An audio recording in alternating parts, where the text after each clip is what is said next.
Unit 6, Lesson 1, Anger. Hello, everyone, and welcome to Conflict Resolution and Peacemaking, the class that teaches you how to manage interpersonal conflict and drama for yourself and others. I'm your instructor, David Lowry. Welcome to a new unit of study where we explore anger, assertiveness, and advocacy. Usually, anger is something that impedes the peacemaking process. But if we avoid aggression, it can motivate us to make important changes. We want to channel our anger into something more productive, assertiveness. Assertiveness allows us to stand in the middle ground of conflict, where we neither attack nor run away from an uncomfortable situation. It is calmly presenting one's needs and insisting that something be done to improve a situation. Finally, as one becomes more skillful with self advocacy, we can advocate for these exact needs for hurting and marginalized others.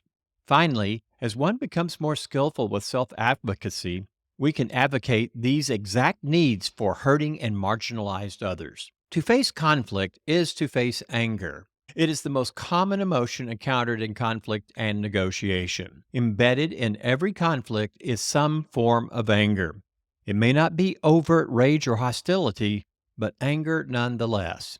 Since this is the case, peacemakers need to learn healthy ways of expressing anger. So let's begin this unit by examining the concept of anger. What is anger? Aristotle considered it the emotion of revenge.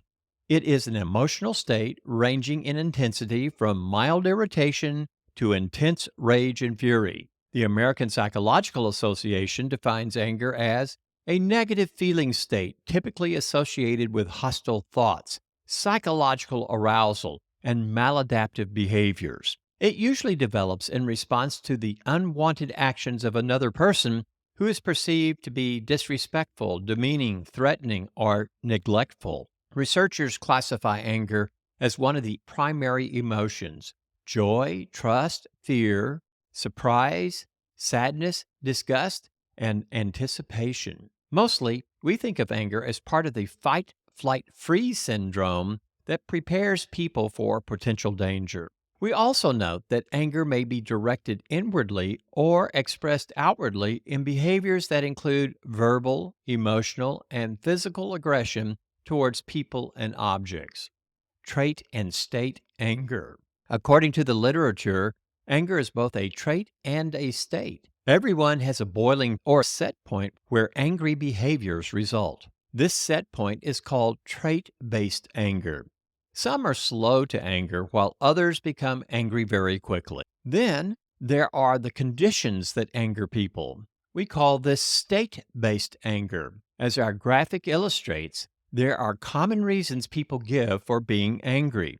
The critical thing to remember about state based anger is that what angers one person might not anger another. Reactive and instrumental anger.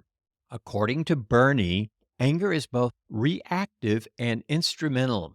Reactive anger is our response to perceived threats such as self defense or trying to scare a person away. Instrumental anger refers to our willingness to show anger to achieve a goal. For instance, we may let a store manager know of our displeasure if they don't make our purchase right. But when does anger become a problem? Conventional wisdom says that anger is something we should restrain. Many consider it a shadow side, something to hide, repress, or ignore. Many deny they are upset even when everyone can easily see they're clearly disturbed. But we hold that anger is a normal human emotion that lets us know something is wrong. I don't like that. I disagree. Or this is unjust. According to Psychology Today, anger becomes problematic when the frequency or severity of anger interferes with relationships, work performance, legal standing, or mental health. While anger is a normal emotion, aggression is entirely another matter. We must all ask, shall we allow our anger to run free, escalating to aggression, or will we find a constructive way of channeling this energy to the benefit of all? Anger versus aggression. Aggression is the willingness to act out on one's anger in a negative way. The American Psychological Association defines aggression as the willingness to harm another intentionally and often reflects a desire for dominance and control. Yes, anger is a powerful emotion, and we believe Aristotle hit the nail on the head when he said thousands of years ago, the man who is angry at the right things with the right people, and further, as he ought, when he ought, and as long as he ought, is to be praised. So, how can we be more like Aristotle when dealing with anger?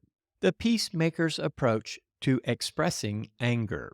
As we have stated in other podcasts, our approach to the study of conflict is based on theories of relational communication and psychology. We accept that anger is a normal and natural response between people due to personal traits and states. At the same time, we reject aggression in all forms in favor of cooperative approaches over competitive ones. This relational approach means that we seek to eliminate aggression, reduce all forms of negativity, and build strong relationships that honor the integrity and autonomy of all. We reject attempts by anyone to manipulate or game people and situations to their advantage through the repression of feelings, inappropriate verbal expressions, exaggerations, or aggressive behaviors. Because of this, we seek ways of 1. Appropriately expressing one's anger, 2. Understanding the hidden needs behind an expression of anger, and 3. Channeling anger's emotional energy into something that is productive and reduces or resolves a conflict. Bernard Golden and Healthy Anger. In his book on healthy anger, Dr. Bernard Golden offers several practical suggestions for managing anger. First, we must become aware of when we are moving into an anger experience. Since anger is a developing energetic state, it often has small beginnings that easily escape our attention. We don't realize that our physical and mental conditions are changing. Even so, with a bit of practice and mindfulness, we can learn to observe when our mental states are changing and recognize the beginnings of anger in ourselves and others. Secondly, we must become aware of our physical states. As we become angry, our breathing increases, muscles tense, voices grow louder, faces turn red, and we become more focused on people, places, or things. Recognizing these signs can help us realize that we are moving towards anger. Again, practice and mindfulness help us identify the physical symptoms of irritation in ourselves and others. Thirdly, Dr. Golden says we must become more emotionally aware. Monitoring our emotional states as they move from happiness to other states is often a clue that anger is developing. As we said, psychologists note that there are 6 primary emotions: anger, fear, surprise, disgust, happiness, and sadness. Like the primary colors, these basic 6 emotions may be mixed into thousands of other emotions. With practice, we can learn to recognize our primary emotional state and hundreds of unique variations. Finally, Dr. Golden cautions us about hidden anger. He believes that the anger you can identify is only the tip of an iceberg. Often, when a person appears to be overreacting to a situation or circumstance, it is because there are deeper hidden issues inside or below the surface of our conscious awareness. These are not easily identified. Even so, these suppressed and repressed emotions of hurt and sadness can make one's anger feel more intense than circumstances might dictate. This repression causes anger to build within us. Later, we may find ourselves expressing our emotions out of proportion to the thing or issue at hand. There are other ways to process anger as well. Besides Dr. Golden's suggestions, there are other healthy ways of processing anger. We'd like to suggest inoculation theory. Psychologist William McGuire proposed a method known as inoculation theory, which helps us better manage our anger. Just as some vaccinations help the body to resist disease, McGuire believes we can prepare ourselves against people, messages, and situations by reviewing the potential negative situation ahead of time. As a peacemaking approach, it works like this. In our minds, we note any upcoming situations that have the potential to make us angry.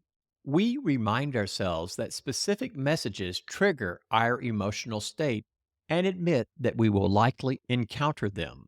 Then, as we encounter these messages in a social situation, we are better prepared than if we face them with no thought beforehand. Another way is to not identify with the anger.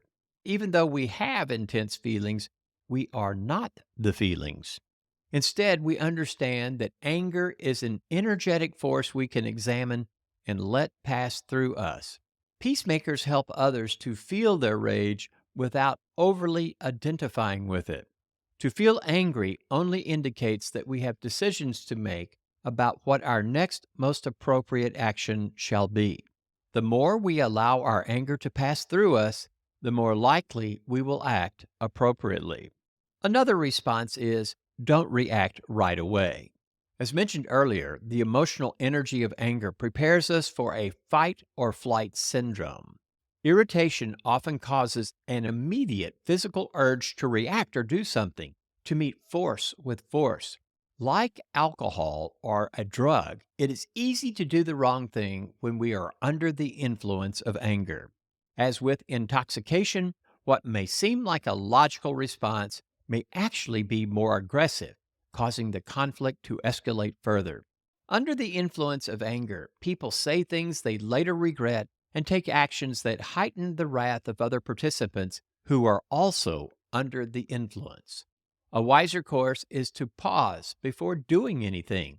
Avoid sending that text or reply. Avoid the impulse to speak your mind. If possible, one should say, there are a few things I need to do, and I'll get back with you. We also recommend that you slow down and breathe.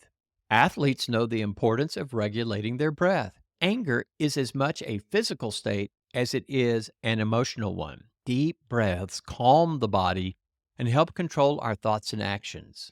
As the body prepares to enter a potential fighting situation, we can lessen this physical reaction by intentionally slowing our breath.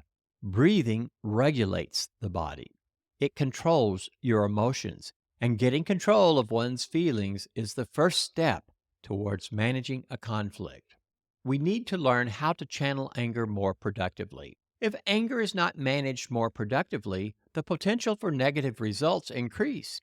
Will either be turned inward, causing a host of physical and psychological problems, or escalate to aggressive behaviors, which is the willingness to harm others in some way. Here are some more productive ways we can channel our anger. We can recognize that anger is a signal that a change is needed to solve a problem. And we can think of ways of making improvements to ourselves and the situation.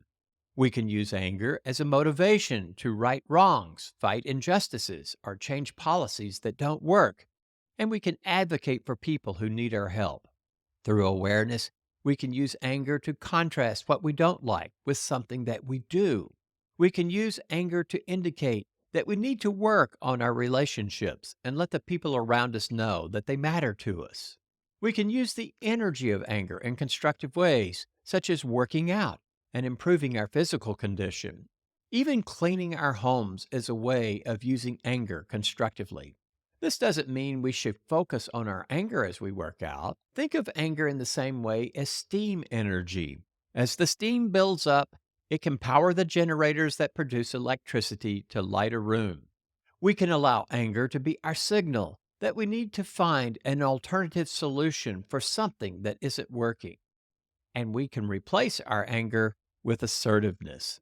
So instead of throwing a tantrum, slamming a door, raising your voice, we can use the power within the emotion of anger as a motivation to better care for ourselves as we speak to people about the things that bother us. Our ability to tell others what we need increases as we learn to be more assertive, which we will discuss in our next podcast.